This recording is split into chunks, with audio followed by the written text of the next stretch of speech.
하나님 말씀 봅니다. 구약 성경 출애굽기 40장 1절에서 16절입니다. 출애굽기 40장 1절로 16절까지 제가 읽어드립니다. 여호와께서 모세에게 일러 가라사대 너는 정월 초 1일에 성막 곧 회막을 세우고 또 증거궤를 들여놓고 또 장으로 그 궤를 가리우고 또 상을 들여놓고 그 위에 물품을 진설하고 등대를 들여놓고 불을 켜고 또 금 향단을 증거궤 앞에 두고 성막문에 장을 달고 또 번제단을 회막의 성막 문 앞에 놓고 또 물두멍을 회막과 단 사이에 놓고 그 속에 물을 담고 또 뜰 주위에 포장을 치고 뜰 문에 장을 달고 또 관유를 취하여 성막과 그 안에 있는 모든 것에 발라 그것과 그 모든 기구를 거룩하게 하라. 그것이 거룩하리라. 너는 또 번제단과 그 모든 기구에 발라 그 안을 거룩하게 하라. 그 단이 지극히 거룩하리라. 너는 또 물두멍과 그 받침에 발라 거룩하게 하고 또 아론과 그 아들들을 회막문으로 데려다가 물로 씻기고 아론에게 거룩한 옷을 입히고 그에게 기름을 부어 거룩하게 하여 그로 내게 제사장의 직분을 행하게 하라. 너는 또 그 아들들을 데려다가 그들에게 겉옷을 입히고 그 아비에게 기름을 부음같이 그들에게도 부어서 그들로 내게 제사장 직분을 행하게 하라. 그들이 기름 부음을 받았은즉 대대로 영영이 제사장이 되리라 하심에 모세가 그같이 행하되 곧 여호와께서 자기에게 명하신 대로 다 행하였더라. 아멘. 하나님께서 이스라엘 백성들이 광야를 지나는 동안에 그들의 두 가지 중요한 것을 허락하셨습니다. 십계명 돌판과 성막이 그것입니다. 이스라엘 백성이 주신 두 개의 선물이라고 하는 것이 훨씬 타당할 것입니다. 십계명을 담은 법궤가 성막의 가장 안쪽에 있는 지성소에 위치해 있기 때문에 이 둘은 언제나 같이 가게 되어 있습니다. 그리고 이 둘이 지니는 공통적인 특징이 하나 있는데 끊임없이 이동합니다. 끊임없이 움직입니다.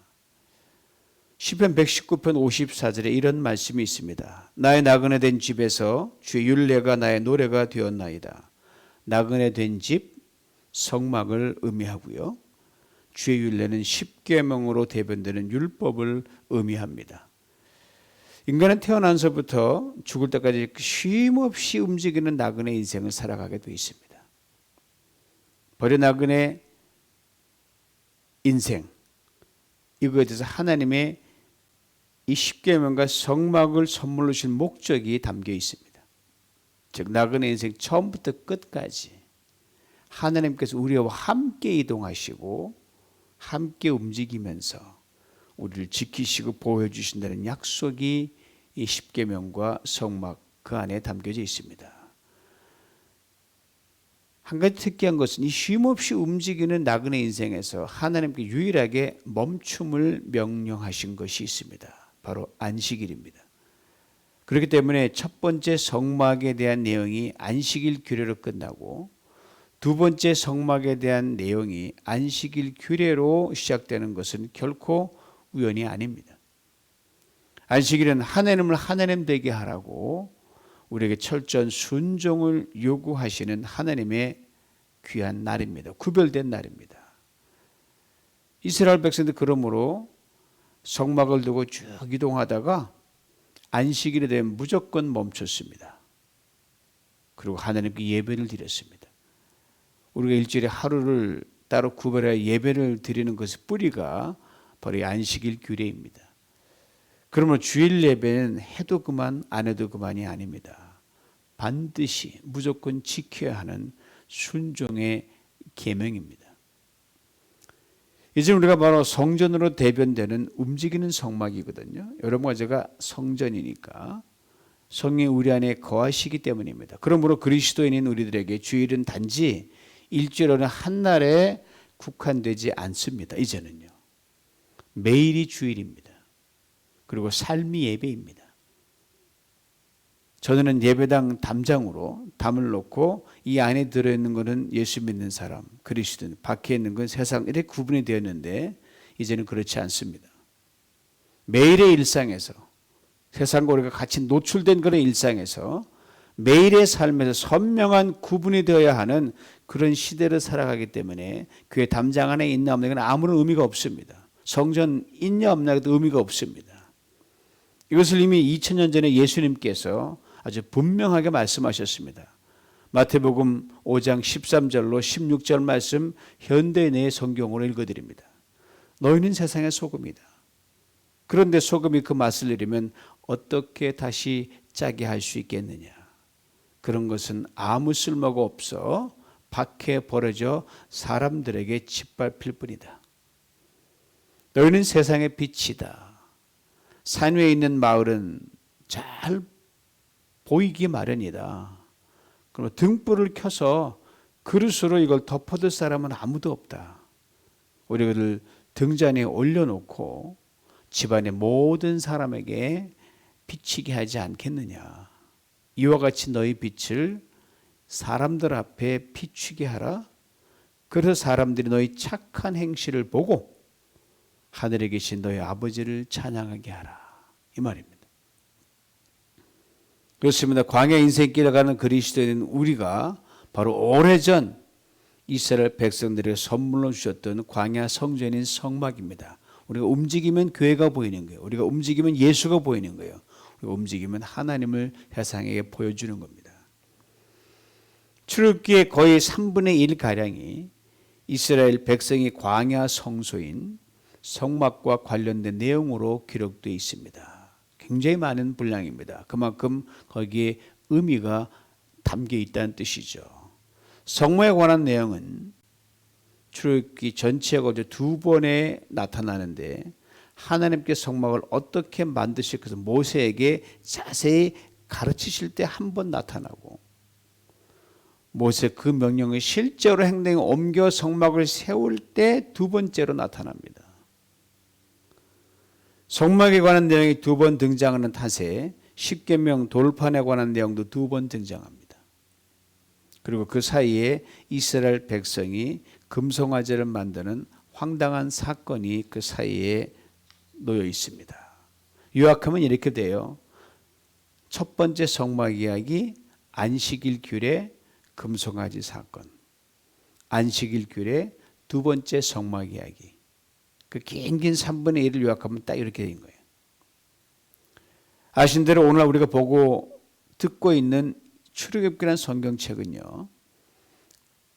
과거에 종이가 없고 쓰는 필기가 없으니까요. 구전으로 내려오던 것을 훗날 랍비나 서기관들이 이것을 양피지에 담아놓든지 나중에 종이에 담았지만 글로 담아놓았고 이것을 세월이 흐르면서 여러 수정 편집 과정을 거쳐서 최종 탄생하게 돼 우리 손에 들려온 것입니다.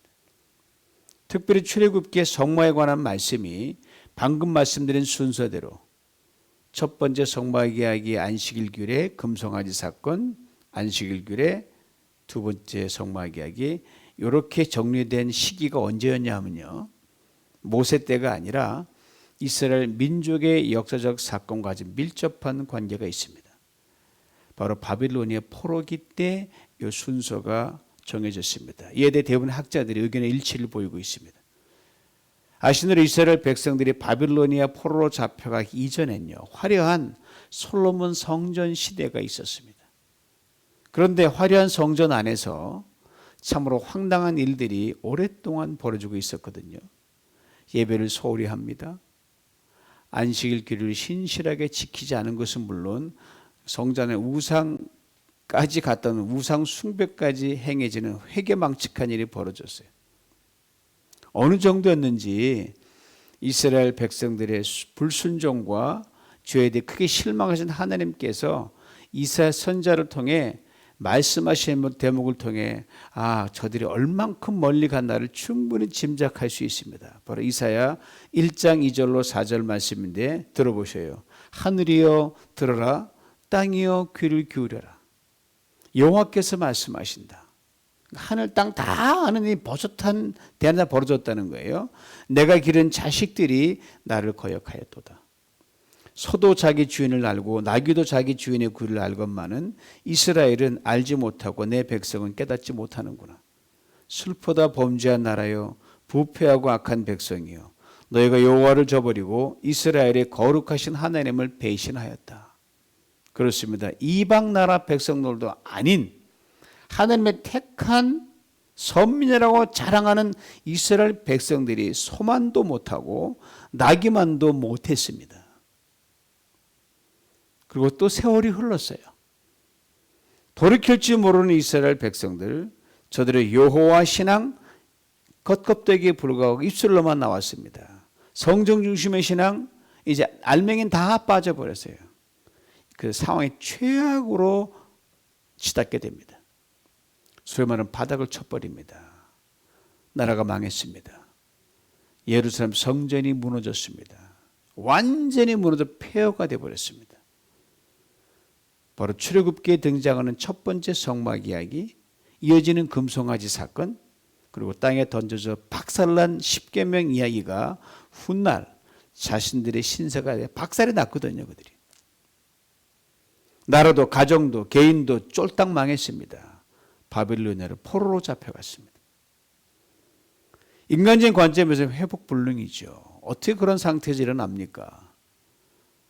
그런데 말은 바로 이 절망의 바닥에서 이스라엘 백성들이 돌이켰다는 거 아닙니까? 엄밀히 말하면 하나님께서 저들 돌이킬 수 있는 마음을 불어넣어 주셨기 때문에 가능. 그만두면 그냥 끝장이에요. 포로 생활하면서 저들은 지난 시절을 돌아봤습니다. 하나님이 그 돌아보는 마음을 주셨어요.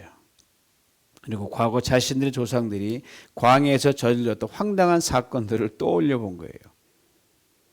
자신들의 조상들이 금송아지를 우상으로 만들어 놓고 그것을 놓고 하나님이여, 우리를 애굽에서 건져낸 신이시여, 소들도 나귀들도 하지 않는 이런 이상한 짓을 했던 아픈 기억을 떠올렸습니다. 자신들이 했던 일들이 어쩌면 그토록 많은 세월이 흘렀어도 광야를 지나면서 조상들이 저질렀던 일과 그렇게도 똑같을 수 있을까? 통탄해했습니다. 그리고 포로로 생고생하면서 안식일을 지키기 시작했습니다. 성전이 이미 존재하지도 않죠. 다 무너졌으니까. 무너진 옛 성전터를 향해서 그걸 바라보고 눈물을 흘렸습니다. 그리고 성전을 다시 회복하겠다는 소망을 품었습니다. 물론 이 마음조차도 하나님이 안 주시고 역사하지 않으면 불가능했습니다. 여러분, 우리가 돌이킨다는 마음, 그게 든다는 게 그게 은혜입니다, 여러분. 그리고 바로 절망의 한복판에서 하나님께서 이스라엘 백성들 이렇게 말씀하셨어요. 예레미야 29장 10절 말씀입니다. 나 여호와가 이같이 말하노라. 바벨론에서 70년이 차면 내가 너희를 권고하여, 보세요, 너희들을 이렇게 생각해 주겠다 이 말이에요. 권고하여 나의 선한 말을 너에게 실행하여 너희를 이곳으로 돌아오게 하리라. 그리고 다음과 놀라운 영원 불변의 약속을 선언하셨습니다. 우리 모두가 암송하고 있는 말씀, 예레미야 29장 11절입니다. 나 여호와가 말하노라. 너를 향한 나의 생각은 내가 아나니 재앙이 아니라 평안이요 너희 장래에 소망을 주려 하는 것이라. 바로 금송아지 사건 이후 다시 주어진 안식일 규례, 다시 주어진 십계명 돌판, 그리고 두 번째 성막 얘기가 훗날 자신들의 회복된 처지였다는 것을 쫙 주마등처럼 맞춰보는 거예요. 그렇게 그들이 훗날에 이걸 기억하면서 편집을 해놓은 거예요. 그러므로 출애굽기에 등장하는 두 번의 성막 이야기는요, 단순한 내용의 반복이 아닙니다. 동시에 단순한 숫자의 반복도 아니고 설명의 반복도 아닙니다. 그러려면 하나님은 심심해 적어놓은 게 아니거든요. 하나님의 재창조, 즉 하나님께서 불순종하고 악을 행하기를 셀 수 없이 반복했던 이스라엘 백성들과 더불어 다시 새롭게 시작하신다는 소망의 약속을 담고 있는 이야기가 이 성막 이야기입니다. 이런 점에서 오늘 본문을 위시하여 출애굽기에 등장하는 성막 이야기는요, 창세기 1장에 언급된 천지창조 이야기와 결이 다릅니다. 창세기 창조는 소위 말하는 아무것도 없는 데서 무에서 유를 창조한 그 창조고요. 반면에 출애굽기의 성막과 연관한 창조는요, 다시 새롭게 시작한다는 의미의 창조이기에 재창조입니다. 이미 있는 것이 다 망가지고 못 쓰게 됐거든요. 인간적 관점은 버려야 돼요. 그런데 그걸 다시 고치시고 회복시키십니다. 무너진 걸 다시 세우는 것이 재창조입니다. 눌린 것을 자유케 하는 것이 재창조이고요. 끊어진 것을 다시 잇는 것이 재창조입니다. 죽은 것을 다시 살리는 것이 재창조입니다. 묶인 것을 다시 푸는 것이 재창조입니다. 전에 한 번도 경험해보지 못한 새로운 존재로 거듭나게 하는 것이 재창조입니다. 예수 믿으면 새로운 피조물이라는 게 옛날 모습으로 그냥 착한 돌아가는 완전히 딴 사람이 된다는 거거든요. 그래서 사실 아무것도 없는 백지에 무슨 그림 그리는 건 물론 솜씨가 있어서 잘 나오지만 그건 그냥 창조, 그건 뭐 실력 있으면 할 수 있어요. 그런데 이미 그림이 다 그려진 기존의 그림이 딱 되어 있는데 이 그림을 싹 거기에 덧칠해서 새로운 그림 만든다? 이건 보통 힘든 게 아닙니다. 그러므로 성막 이야기는 광야와 혼돈의 한복판에 있는 이스라엘 백성들 하나님께서 당신의 선하신 뜻을 이루기 위해 끊임없이 새롭게 빚어가시는 결코 끝나지 않은 이야기입니다. 그리고 그것은 이스라엘 민족에 국한되는 민족 이야기도 아닙니다. 다른 모든 민족과 개인들에게도 하나님께서 이렇게 새로운 창조를 행할 약속을 거기에 오래전에 담아놓아 놓으셨어요. 이스라엘 민족의 전유물이 아니다란 말이에요. 우리만의 전유물이 아니다란 말이에요. 천지창조는 크신 하나님이 거대한 우주 하늘과 땅 그리고 그 안에 있는 모든 걸 창조하신다는 그랜드 스케일, 큰 스케일의 하나님을 보여줍니다. 그런데 말입니다. 성막 이야기는요, 이와 정반대의 하나님을 보여줍니다. 그랜드 스케일 하나님이 아니라 스포티 스케일, 스몰 스케일의 하나님이에요. 이것을 원색적으로 표현하면 이렇게 돼요. 뒤집힌 천지 창조입니다. 거꾸로 가는 천지 창조. 어떻게 그런 창조가 사람 볼 때 너무너무 작거든. 아이고 뭐 큰 하나님 요 정도밖에 안 돼. 뒤집힌 천지 창조. 거기가 역설적인 거예요. 다시 말하면 우주로 담을 수 없는 그랜드 스케일의 하나님께서 한없이 작은 광야의 작은 청막 텐트 안에 들어오셨다는 거예요. 그래서 성막은 하나님의 몸입니다. 그리고 성막은 이전에 없었던 것을 관계에 주신 것이 바로 성막을 세우라고 봉헌하라고 하나님께서 모세에게 오늘 말씀하십니다. 오늘 보면 1절 2절입니다. 여호와께서 모세에게 일러 가라사대 너는 정월 초 1일에 성막 곧 회막을 세우고 두 번째 성막 이야기입니다. 그런데 성막 세우는 작업은 오늘 보면 앞부분 출애굽기 39장 32절부터 시작됩니다. 그리고 오늘 본문의 이후 출애굽기 33절에까지 이어집니다.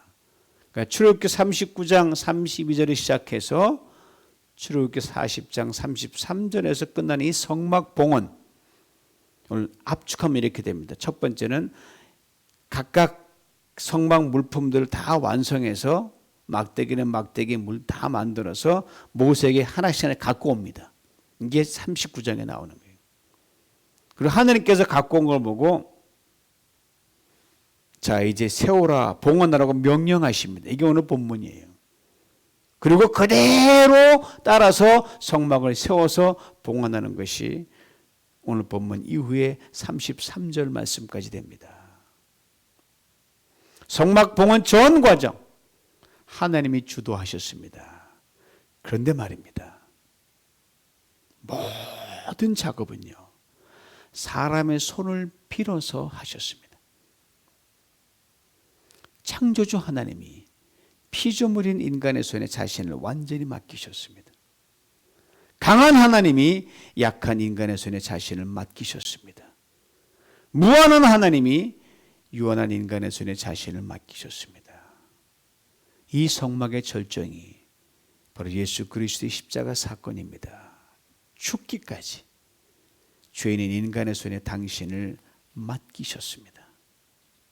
그러므로 성막에 관한 말씀을 우리가 대할 때, 앞으로 많이 이거 대할 거 아니겠습니까? 할 때 깊이 생각할 것은 이것입니다. 하나님 우리를 얼마나 사랑하시는가? 하나님 우리를 얼마나 믿으시는가? 하나님 우리를 어디까지 우리를 믿고 당신을 맡기시는가를 그 안에 다 담아 놓으셨어요. 눈물겹습니다. 엄청난 거예요. 이것을 깊이 깨달은 사람은요, 순종의 사람이 됩니다. 아니 결코 불순종할 수가 없어요. 이 엄청난 사건 앞에 어떻게 불순종할 수 있습니까? 오늘 본문에 물론 오늘 본문의 전후에 걸쳐 등장하는 성막 봉헌의 말씀 중에 여러 차례 반복되는 구절들이 있는데 바로 여호와께서 명하신 대로, 특별히 모세가 성막을 실제로 이제 다 완성된 그 부분 갖고 와가지고 말씀 듣고 세우는 그 봉헌하는 40장 17절 30절 말씀에만요, 이런 편이 7번이 등장하는데 19절, 21절, 23절부터 32절까지 들어보셔요. 여호와께서 모세에게 명하신 대로 되니라. Moses did exactly as the Lord commanded him. 이렇게 돼 있어요. 모세, 하나님 그에게 맡기신 일에 평생 순종했던 사람입니다. 이 모세에 대해 성경, 신약성경 히브리서 3장 5절에 이렇게 증거합니다. 모세는 장래에 말할 것을 증거하기 위하여 하나님의 온 집에서 사원으로 충성하였고, 하나님 앞에서 그리스도 우리가 마땅한 삶의 모습을 이처럼 분명하게 말씀하는 것도 아마 드물 겁니다. 아주 압축하고 이게 다예요. 이게 너희가 하나님 앞에서 할 모습이다 이 말입니다. 사원, 즉 종입니다. 우리가 바로 이 사원의 자세만 그대로 유지하려고 애를 쓴다면, 그런 삶에 조금이라도 근접할 수 있다면 하나님이 기뻐하시는 사람으로 살아가게 될 것이요, 하나님 그렇게 인정해 주실 겁니다. 우리 삶의 때로는 힘들 때가 있죠. 고달프다 그러죠. 이런 원망과 불평이 나올 때가 있습니다. 근데 여러분 곰곰이 생각해 보죠. 왜 힘든가? 왜 고달픈가? 왜 내 입술에 원망과 불평이 있는가? 곰곰이 생각해 보면요, 하나님의 말씀을 듣고 순종하는 사원의 삶, 일꾼의 삶이 제대로 어레인지 되지 않는 자신의 그 모습 때문에 그럴 때가 상당히 많습니다. 그래서 힘듭니다. 다같이 없는데도 사원의 삶을 가는 사람은 힘들어도 감사함으로 가지만 다같이 힘들어 그렇지 않은 사람은 원망입니다. 그래서 고달픕니다. 원망과 불평을 이어집니다. 그러나 내가 하나님의 사원으로 나의 자리를 찾을 때 그것이 바로 주인의 기쁨이, 하나님의 기쁨이 내 기쁨 되고 하나님의 뜻이 내 뜻이 되는 희한한 하나님과 나의 일치가 되는 거예요. 이것이 순종의 역설입니다. 이것을 하나님이 친히 먼저 보여주셨어요. 창조주 하나님이 피조물인 인간의 손에 자신을 맡기셨고요, 강한 하나님이 약한 인간의 손에 자신을 맡기셨습니다. 무한한 하나님이 유한한 인간의 손에 자신을 맡기셨고, 예수 그리스도의 십자가를 통해 죽기까지 죄인인 인간의 손에 당신을 맡기셨습니다. 아신 대로 성막에서 가장 안쪽에 있는 그 거룩한 곳을 지성소, 가장 거룩한 장소, 한자말 그대로 Holy of Holies거든요. 지성소예요. 바로 거룩하신 하나님의 임재의 절정이 바로 지성소입니다. 그런데 말입니다, 거기 계셔야 되거든요. 하나님께 당연히 거기 계셔야 되죠. 하나님이신 예수 그리스도께서 십자가를 지시기 위해 이 지성소에서 나오셨다는 거 아닙니까? 그리고 영문 밖으로 나가셨습니다. 영문 밖이 어디예요? 죄인들이 있는 곳이요. 재물 잡아가지고 그 내장 이런 거 갖다 버리는 곳이 완전 쓰레기통이 바로 영문 밖이에요. 그곳에 나가셔서 완전히 잊혀지고 버려진 존재가 되어 마치 죄인처럼 낙인이 찍혀서 그렇게 갈보리 십자가 언덕으로 올라가셨습니다. 하나님께서 우리로 하여금 지성소로 들어가는, 대신 우리가 들어갔거든요. 축복을 누리게 하시려고 자신을 완전히 비워 친히 사환이 되셨습니다. 종이 되셨습니다. 그러므로 성막 이야기는 하나님 우리를 위해 친히 먼저 사환이 되어주신 아주 역설적인 이야기입니다. 성막 이야기는 하나님 우리를 얼마나 사랑하시는지를 말해주는 사랑 이야기입니다. 성막 이야기는 하나님 우리를 얼마나 믿으시는지를 말해주는 믿음 이야기입니다. 성막 이야기는 하나님 어디까지 당신을 우리에게 맡기시는지를 분명하게 보여주는 맡김의 이야기입니다. 고로 성막 이야기는 우리가 하나님께 사원이 되어 종이 되어 하나님의 말씀을 들은 대로 행하고 살아갈 것을 말해주는 순종의 이야기입니다. 이것을 잊지 말아야 됩니다. 사원이 주인의 영광을 누리는 것, 종이 주인의 영광을 누리는 것은요, 오직 순종을 통해서만 가능합니다. 오늘 본문 이후에 출애굽기에 절정이 등장합니다. 34절 말씀입니다. 그 후에 성막 다 봉헌한 후에 구름이 회막에 덮이고 여호와의 영광이 성막에 충만하매.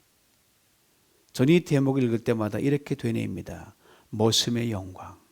머슴이 무슨 영광 받을 수 있습니까? 주인이 영광을 덮으니까 받는 거죠.